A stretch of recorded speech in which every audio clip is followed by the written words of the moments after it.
Hello tout le monde, aujourd'hui nous sommes là pour une nouvelle vidéo. Donc cette fois-ci ça va être un long Iman Mailbox, puisqu'il est assez volumineux. À vrai dire la pile est plus grande que moi en fait, quand je suis assis sur ma chaise par rapport au bureau. Ma pile arrive ici en fait, vous pouvez le voir, donc au-dessus de l'écran. Donc ça va être assez conséquent et assez long.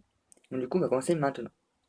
Donc le premier livre, c'est pas du tout dans l'ordre, hein, par rapport à réception ou achat, qui est sur la pile en fait, ça va être le tome un tome, donc c'est pas c'est un tome 2. C'est un fail de Maxime Chatham, In Tenebris, édition Pocket. C'est un thriller. Je voulais essayer un thriller, donc j'ai trouvé une occasion. Je me suis acheté, sauf que malheureusement, on m'a dit que c'était un tome 2. Donc, il va falloir que je trouve le tome un qui est L'âme du mal, pour pouvoir commencer le livre en fait, puisque commencer par un tome 2, c'est moyen. Donc, voilà, tout simplement. J'espère que ça va pas trop tomber en fait, parce que le bureau va pas être assez grand, ça va être embêtant. Donc après, tout de suite après, voilà, j'ai acheté la fin des Yu-Gi-Oh! Qui me manquait, donc à savoir le tome 27, le tome 29, 36 et 38.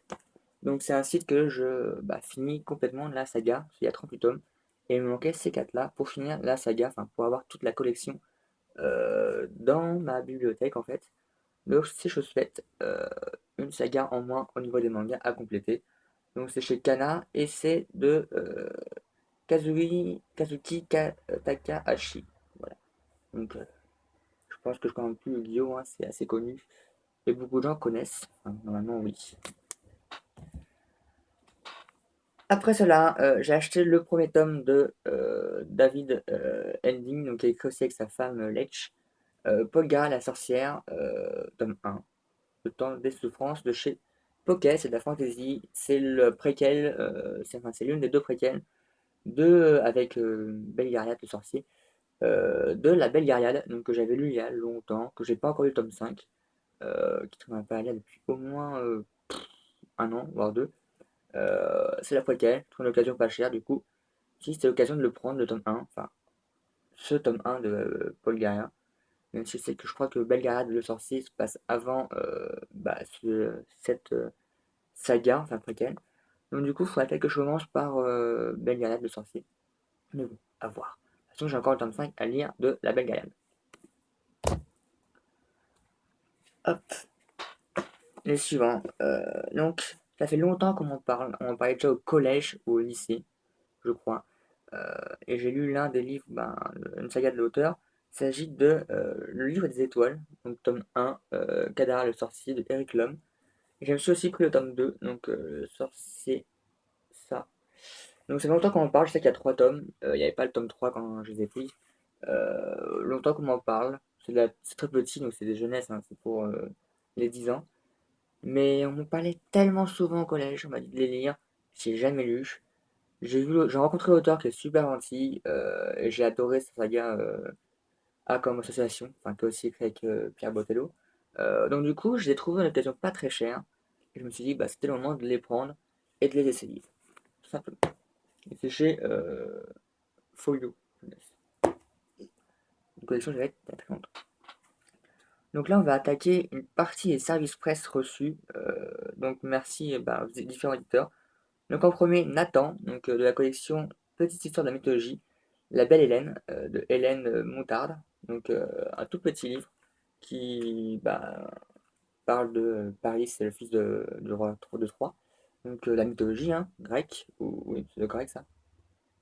Oui, fils de Troie. Voilà. À mon avis, il n'y a pas de très long à lire puisqu'il fait à peine 40 pages. Donc, il faudrait que je lise rapidement. Autre livre de l'histoire d'art de la mythologie, parce que Nathan fait une belle collection de la mythologie. Et j'aime bien tout ce qui est mythologie, donc même si vous n'avez pas forcément des chroniques dessus, parce que c'est très très petit, et donc c'est pas facile à chroniquer. Peut-être que je les ferai peut-être en vidéo, ce sera peut-être plus simple en fait, comme j'ai fait pour les précédents. Il s'agit de Icar aux ailes d'or, donc de Guy Gimeniz, toujours chez Nathan, donc dans l'édition Les histoires noires de la mythologie. Hop, hop, hop. Donc après, j'ai aussi reçu de chez Nathan Chien Rouge dans les rêves de Gauguin de Marie Cellier. D'après le résumé, ça me donne pas trop envie. Donc à voir si je le lis. C'est pour les 11 ans. Hop là, pardon. Donc c'est pas très gros, mais je l'avais pas demandé, je l'ai quand même reçu. Donc je sais pas, je verrai si je le lis, si je vous en fais part, parce que c'est très jeunesse et le résumé donne pas forcément envie pour ce que je recherche dans les livres maintenant. Donc à voir si il sera lu. Pareil pour le suivant, je ne l'ai pas forcément demandé et je l'ai aussi reçu. Je ne sais pas ce qu'il donne. Il s'agit de Brent le Gaulois plutôt. C'est un V à la noix, de Alain Grousset. J'avais déjà lu un livre de Alain Grousset.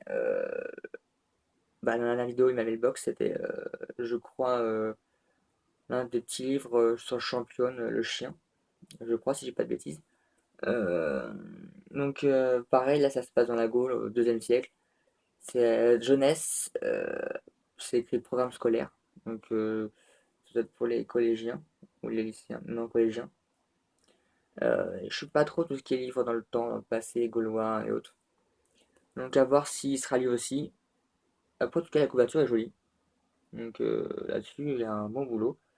Mais à voir, le résumé, une fois encore, me parle pas trop. Donc, peut-être qu'il sera lu, peut-être pas. Hop. J'ai d'autres piles qui tombent là, en fait. J'ai pas qu'elles tombent. Ça va être drôle, hein. Ça va faire un boum. Ça va tout tomber. Ça va être très très comique. Donc, autre réception de chez Nathan, puisqu'il m'a envoyé beaucoup de livres Nathan pendant les vacances en fait. S'il n'y a pas eu de mailbox depuis au moins un mois ou deux en fait. Du coup, ça s'accumulait. Il s'agit de tome 2 de Réseau, donc de Vincent Villemono. Donc, malheureusement, j'ai pas le tome 1, enfin, je l'ai pas encore acheté. Je compte l'acheter puisque il me faisait bien envie. Et bah là, j'ai le tome 2, donc du coup, ça m'a motivé pour acheter le tome 1 et pour pouvoir bah, le lire en fait, puisque ça m'a l'air assez sympathique comme livre, donc j'ai hâte de le lire. Mais avant, bah, faut que j'aille chercher le tome 1. Ça pourrait aider en fait. Il y a beaucoup de tome 2 en fait, je ne sais pas.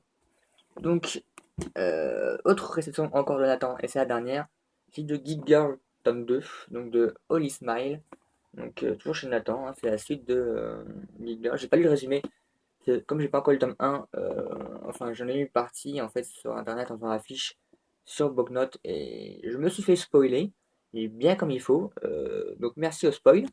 Donc du coup, bah faut que je lise le tome 1 aussi, hein, parce que lire un tome 2 sans lire le tome 1 c'est un peu compliqué. J'ai déjà fait, mais c'est pas très recommandé. Et on comprend pas tout. Cette fois-ci, on va passer à une autre édition qui m'a aussi envoyé leur livre. Donc merci aussi à eux. C'est de Lumen, donc le tome 2 de Wizard, donc le sacrifice de Diane Duen, l'édition de Lumen. Donc toujours une couverture jolie. Toujours chez Lumen, hein, toujours leur belle couverture, je trouve. Le tome 1 m'avait laissé un peu mitigé. J'ai été un peu déçu, peu d'action, assez platonique. J'espère que le tome 2 sera beaucoup moins plat et beaucoup moins bah, plat elle a un peu plus d'action quand même. C'est ce qui manque puisque la plume est très sympa. L'écriture aussi, la traduction me semble bonne. Donc à voir dans ce tome 2 parce que c'est écrit que c'est un best-seller aux États-Unis. Mais s'il y a que le tome 1 qui est plat, moi je sais pas pourquoi ce sera un best-seller. Mais il doit y avoir une raison, hein. J'espère que ça commence dans ce tome 2 que je vais lire bah, sous peu en fait. Donc ça doit pas tarder à avoir la chronique. Donc, cette fois, il y aura un marque-page dedans.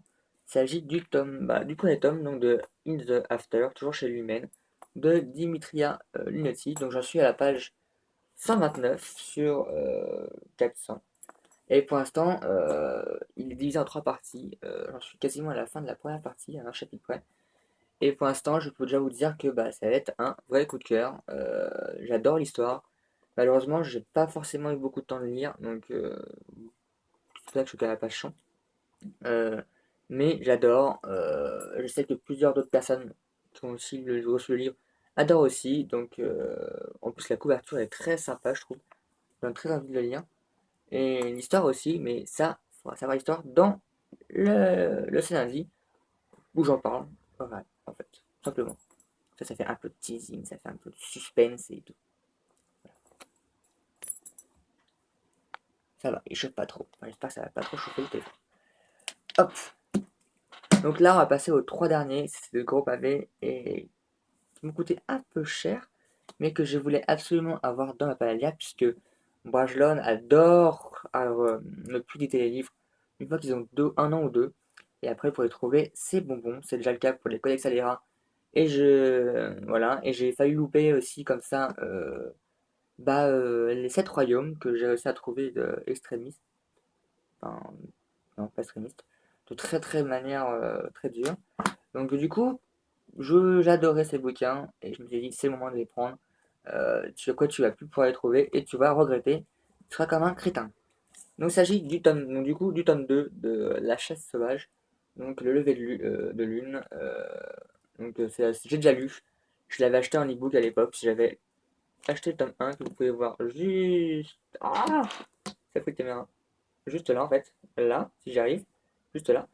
J'avais acheté le tome 1 ils sont en version reliée en plus. Donc ils sont bien en dur. Ils sont très sympas. J'avais adoré le tome 1. J'avais lu directement le tome 2 en ebook que j'avais acheté. Et je voulais le tome dans la bibliothèque, puisque le tome 3 va sortir. L'auteur a écrit en anglais, donc il va sortir sous peu en français, j'espère. Donc du coup, je me suis dit, non, il faut prendre le tome 2. En plus, c'est un gros pavé. Tu dois le prendre, après tu vas plus l'avoir, et tu vas regretter. Et les deux autres tomes aussi, c'est la même saga. J'avais lu il n'y a pas très longtemps, vous n'avez pas encore la chronique sur le blog. Il faut d'abord que je l'écrive. Le nom du vent. Ça m'a pas à lire depuis longtemps, qui est aussi juste ici, comme vous pouvez le voir. Tac. Que j'ai lu il y a pas très longtemps, que j'avais pas à lire depuis longtemps, longtemps. Et la taille me rebutait. Et, et j'adorais. Donc, et pareil, c'est du Brajlon. Et le tome 3 était encore en train d'être écrit par l'auteur, je crois. Et je me suis dit, faut pas que je loupe ces bouquins. Et après, je vais pouvoir les retrouver et je vais être mad. Donc, du coup, j'ai acheté le tome 1 de La peur du sage. Donc, partie 1. Et bien sûr, qui dit partie 1 dit partie 2. Donc, du même auteur, donc de Patrice Rufus chez Brajlon. Donc, c'est le tome 2, mais en France, on l'a en deux parties, puisque ça fait quand même un sacré pavé en fait. Déjà que c'est assez lourd à mettre dans un sac. Alors, un livre comme ça de plus de 1200 pages, ça fait un peu lourd dans le sac, donc un peu dans un sens. Et du coup, Brajlon lise par deux, donc ça fait 50 € et deux bouquins. Donc, comment se faire de l'argent sur un bouquin gros? Merci Brajlon, voilà. Mais bon, on a l'habitude avec eux. Donc, normalement, je sais que je sors cette vidéo là maintenant. Elle fait 13 minutes, enfin 14 minutes. Je suis content du temps pour tout ce que j'avais à présenter. Ça a été assez rapide. Désolé un peu pour ça. Je sais que normalement, je vais recevoir un paquet à cause d'une certaine personne que je ne nommerai pas, mais qui risque de se faire frapper. Donc, je ne sais pas du tout ce qu'il y a dedans. Donc, du coup, bah, je pense qu'il y aura le premier unboxing de la chaîne, donc sous peu, d'ici, à mon avis, une ou deux semaines. Donc, voilà. Mais après, pour les achats, je sais pas ce qu'il y aura, puisque je compte essayer d'éviter de ne pas la lire et de plus faire trop d'achats. Donc, il y aura surtout des prestations de service presse qui normalement devraient arriver. Donc, au fur et à mesure du temps. Donc, le prochain email box, je ne sais pas du tout quand il sera. Mais bon, ça, c'est un peu le hasard. Il faudra être patient, puisque là, vous avez un gros email box. Je pense pas en refaire un sous peu. Sauf si j'ai 10 bouquins qui arrivent d'un coup, mais normalement, c'est pas le cas. Enfin, du moins, j'espère. Donc, ça serait un peu embêtant. Donc, bon. Sur ce, je vais arrêter de blablater pour rien. Je vous souhaite une bonne journée, bonne rentrée à ceux qui sont déjà rentrés ou qui vont rentrer. Et moi, je vais monter tout ceci pour la sortir aujourd'hui, enfin, du moins, j'espère. N'hésitez pas, comme d'habitude, à vous rejoindre la page Facebook, YouTube ou Twitter. C'est gratuit, on y participe. Il y a de plus en plus de monde, donc merci à ceux qui se sont inscrits déjà. Et moi, je vous dis à bientôt pour d'autres vidéos. Tchuss.